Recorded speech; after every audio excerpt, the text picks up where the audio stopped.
Title: Mad Sword, The Laughing Wind. The wind in Hanyan Valley was strange. It whispered names, truths no one dared speak aloud. They said it carried the voice of the mad sword's last victim, laughing as it died. When the stranger arrived, wrapped in a dusty cloak, the villagers fell silent. On his back, black lacquered, bound in red cord, was the infamous blade. They dared not speak, but the whispers followed him. His name was Shen Yue, or so he claimed. The warlord who ruled Hanyan, Cao Duan, demanded a monthly tribute of lives. None resisted, until Shen Yue arrived. He drank quietly at the inn, listening to stories. He never smiled, only watched. On the third night, Chao's men came. Shen Yue stood, the blade unsheathed with a sound like a sigh. The laughter began. It wasn't Yue's voice, it came from the sword. As it moved, it mocked its foes, predicting their attacks, repeating their final regrets in shrill tones. The soldiers fell, terrified, not just of death, but of the truths the blade forced them to remember. Yue left one man alive.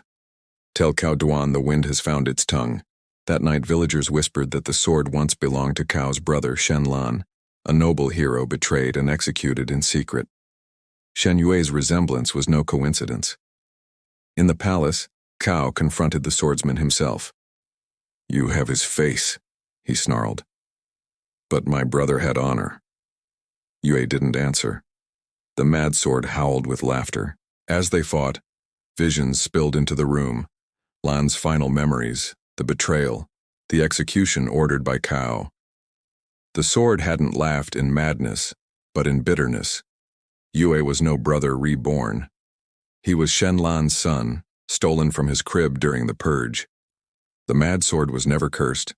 It had simply been too honest for kings. With one clean strike, Cao Duan fell.